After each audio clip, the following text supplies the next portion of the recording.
What's good, YouTubers and YouTubettes? This is JB Sports, back again with another one. Ring Magazine's boxing columnist Michael Carpenter is reporting that Jake Paul will take on Anthony Joshua in December, Miami, Florida, aka the Sunshine State. It'll be going down either on the 12th of December or the 19th of December. They're trying to lock down that date, but the fight is definitely going down. And this is a very interesting fight. You know, a lot of people are going to say, why are you taking this fight, Anthony Joshua? Why ain't you trying to fight Tyson Fury? Why ain't you trying to rematch Daniel Dubois? Why are you not trying to run it back again with a Alexander Usyk? Instead, you're chasing this quote-unquote circus fight with Jake Paul. But just like Tank Davis was going to get paid and was going to get the bag, Anthony Joshua is not going to get that bag. It was reported that Tank Davis was going to make $25 million to take on Jake Paul. He would have made probably 1/3 of that if he would have took on Lamar Roach Jr. in the rematch. So instead of making $8 million, he was going to triple that 8 and make $25 million for Jake Paul. 24 plus 1, basically triple that, add the 1, $25 million for Jake Paul. I don't know what Anthony Joshua is going to make. I would assume that he ain't making no lower than $25 million. Anthony Joshua is a bigger star globally than Tank Davis. Tank Davis is definitely a bigger star here in the United States, and this is where this fight is taking place in Miami, Florida. But I would imagine that with Anthony Joshua bringing the UK market, he's going to make at the bare minimum $25 million. So this is exciting times in the sport of boxing. All Jake Paul's haters, all Jake Paul's naysayers. Well, you can't say too much now.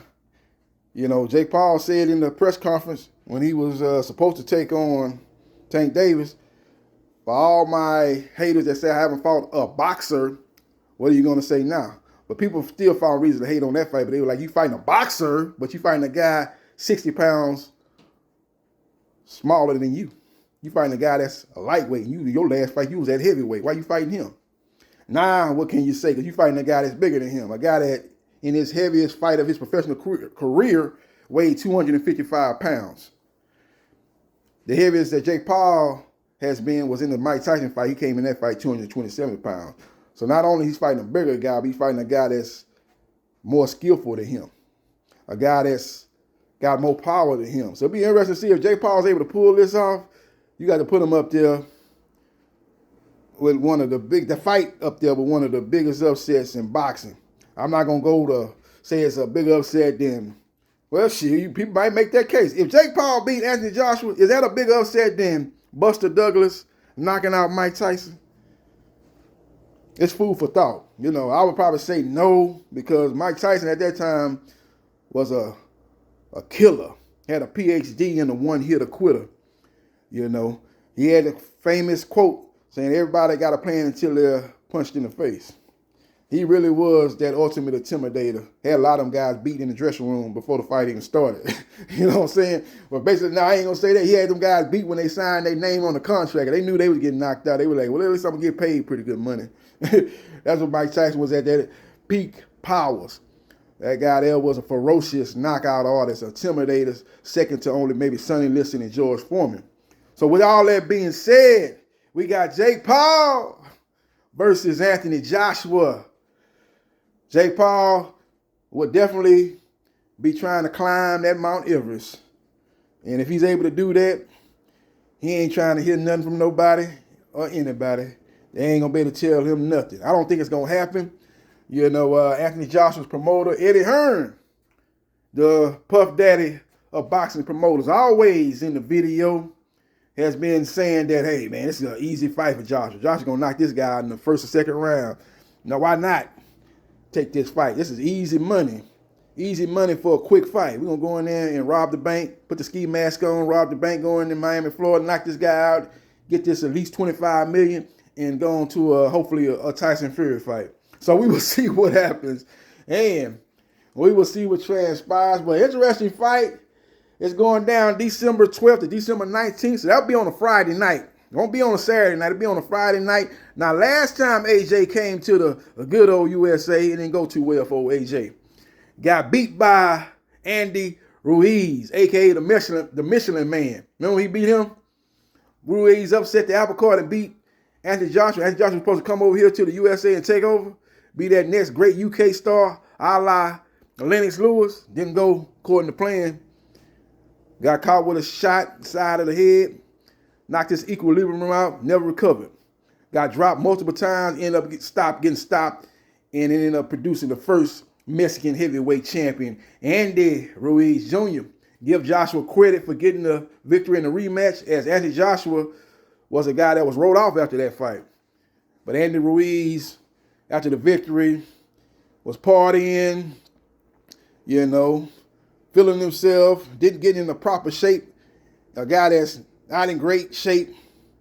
When you look at him on TV anyway, he's a guy that, he's got some weight on him. Let's just say it like that. He got some weight on him, and he came in that fight way bigger than he was in the first fight. And that contributed to a lackluster performance on Ruiz's end. Anthony Joshua implemented the Vladimir Klitschko jab and grab playbook, took that playbook from him, and he was able to win a unanimous decision over Andy Ruiz. So Anthony Joshua be looking to make the second debut in the USA go much better than his first debut in the USA. So for me, man, I like the fight. I actually like this fight better than the Tank Davis fight, because Tank was just too little, man. I was like, man, that fight don't even look. They don't style, they don't even seem right. Why is you fighting a guy 60 pounds lower than you? I know he's the boxer that you so much want to get in the ring with to quiet your critics, but that ain't the boxer we trying to see, because he is too small. I would have probably got excited once we got close to the fight, the lead up to the fight, the week of the fight, but that fight was like, man, come on, man. It's a circus. This fight here, I'm much more excited for, because Jake Paul is really fighting a dangerous fight. He's fighting a guy that's a puncher and a guy that has a better skill set than himself, even though Jake Paul has improved. So that leads me to believe that Jake Paul thinks that Anthony Joshua is washed. That leads me to believe that Jake Paul thinks Anthony Joshua is a shell of his former self. For him to take that fight, and I do believe this is that play too. I think that Jake Paul so badly wants to legitimize himself as a boxer, he's willing to take on a dangerous fight like this, because he knows the risk and reward. He knows I'm really up against it. I'm really behind the 8 ball. But if I can pull this off, my naysayers ain't going to be able to say anything about me being a joke, about me being a YouTuber, quote unquote. Ain't never fought a boxer, even though he has fought a couple of boxers to be exact. Tommy Fury lost that fight by split decision, dropped him in that fight. It came up short in that fight. He fought another boxer, knocked that guy out. One hit a quitter on the undercard of the Amanda Serrano fight, if I'm not mistaken. That fight was in Puerto Rico. That guy was a boxer. You can say, well, who Tommy Fury fought? This guy's a reality star. That guy that he fought on the undercard of Amanda Serrano, that guy had fought some cab drivers, let me update that. He fought some Uber drivers. He fought some dishwashers. He fought some dish diggers. That guy hadn't fought nobody.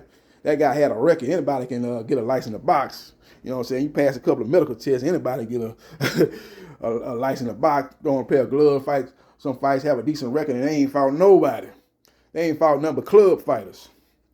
I'm talking about club fighters. I'm talking about club fighters with VIP champagne. I ain't talking about the old club fighter. I'm talking about club fighters. Guys that, oh man, you stepped on my foot. Why you ain't say excuse me? And start fighting. Literally club fighters. You see what I'm saying? So we will see what happens and we will see what transpires. But Anthony Joshua versus Jake Paul. It's going down in December, right before Christmas. So that's a present, I guess, to us boxing fans, that we get another fight to finish out the year. 2026 is looking good. Some possible fights that could go down. Hopefully, we get Jerome Bruce Ennis versus Virgil Ortiz Jr. I think that fight has a 60% chance of going down. I think it's 64. I wouldn't say it's 50-50. I think it's 60% chance that fight goes down. Hopefully they come to terms. I know they came to terms earlier, but them terms don't seem to be terms that Golden Boy would be looking to sign off on. They seem to think that they have elevated themselves since them terms were agreed to when they sat down with Matchroom Boxing in the Zone and basically came to agreement on what the numbers were going to be. So hopefully they'll agree to the new set of terms and that fight gets done. I think it has a 6% chance of getting done. I know the Zone want it. I know Matchroom want it. And I know Virgil Ortiz Jr. ain't got no problem taking it. But the question is, will Oscar De La Hoya, Eric Gomez, Virgil Ortiz's promoter, Rick Majurian, will they find a loophole to possibly get Virgil Ortiz out of that fight? I don't think they can find a loophole because Golden Boy is exclusive to the Zone. You know, you remember back in the day when Don King had his own pay-per-view company? It'd be Don King Promotions, and he put on fights like that. Do Golden Boy have their own pay-per-view company? I remember fights back in the day. I think I did remember some fights back in the day were on Golden Boy pay-per-view. You know, it's been a while. I don't know if they still got that up and running.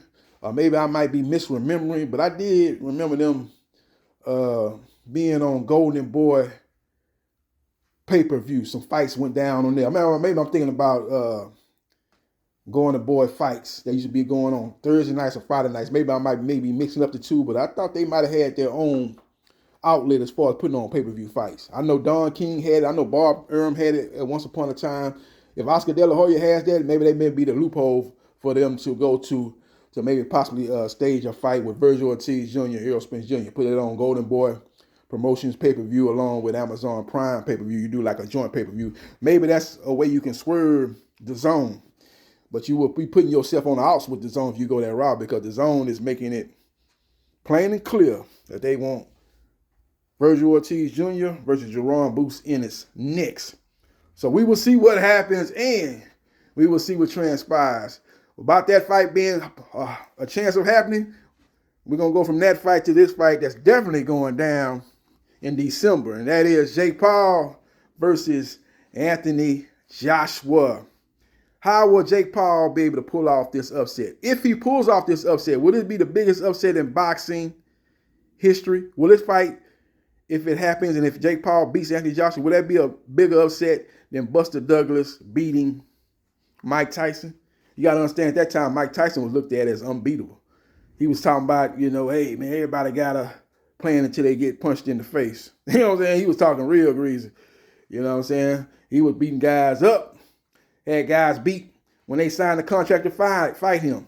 They was already beat. They already knew that, hey, man, I ain't winning this. I'm about to get knocked out, but at least I'm going to make some good money.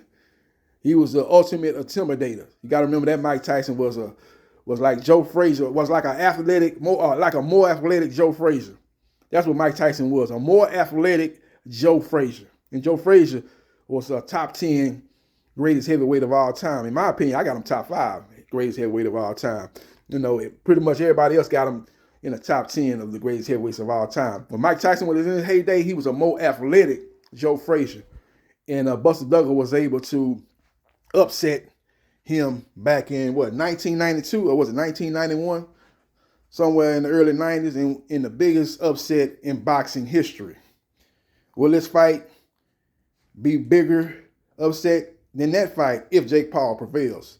We will see what happens and we will see what transpires. But Jake Paul will take on Anthony Joshua in December, Miami, Florida, a.k.a. the Sunshine State. Anthony Joshua is one of the hardest hitters in the heavyweight division. This guy got power in both hands, knows how to set up punches. The last time he was in there with a boxing novice, Francis Ngannou, you see what happened in that fight. So his promoter, Eddie Hearn, is very, very confident that they can defeat Jake Paul very easily, very routinely, saying that he don't see the fight going past 1 or 2 rounds. As soon as Anthony Joshua lines him up, the fight's going to be over. So it's an easy payday. And Anthony Joshua will be making, in my opinion, one of his highest purses. He'll be making at the bare minimum $25 million. Tank Davis made $25 million. You know Anthony Joshua, who brings more to the table as far as he'll bring the UK market. He'll be bringing the global market, and he's one of the biggest stars in the sport of boxing. Tank Davis is one of the biggest stars here in the USA, and he's got a name recognition all over the world, but he's not the global attraction that Anthony Joshua is. So we will see what happens, and we will see what transpires. Follow me on Facebook, Gerard Briscoe. Hold on, before I give you my different avenues to follow me and what I bring to the table in the sport of boxing. Let me know in the comment section. Do you like this fight? Do you like this fight? Are you going to give Tyson Fury? My bad. You're going to give Jake Paul credit for finally fighting a boxer of the caliber of Anthony Joshua? Who you like in this fight? Pretty much everybody and their mama going to take Anthony Joshua by knockout. If this fight go past 6 rounds, Anthony Joshua going to be frowned upon. They're going to be saying, man, how you going to get this guy out of there inside 3 rounds, man? This guy's not on your level, man. This guy's best win is, Nate Diaz, Anderson Silva. Now, one of them are boxers. Them guys was UFC stars back in the day. So if you can't get this guy up out of here, you sure need to hang up your gloves. So Jake Paul's got a lot to gain, and Anthony Joshua got a lot to lose. But one thing that Anthony Joshua does have to gain is the bag, which I believe is at least $25 million. So we will see what happens, and we will see what transpires. Let me know in the comment section what you think about this fight, who you think gonna win the fight. Of course, you're gonna call Anthony Joshua as the winner of this fight, but let me know what round. Does it end in the first round like his promoter, Eddie Hearn, is predicting?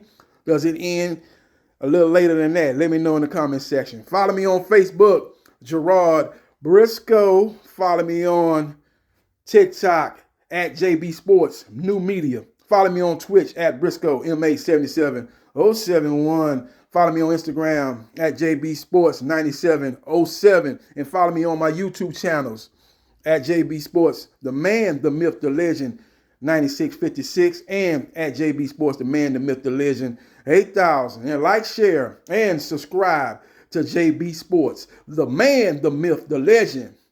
And I holla.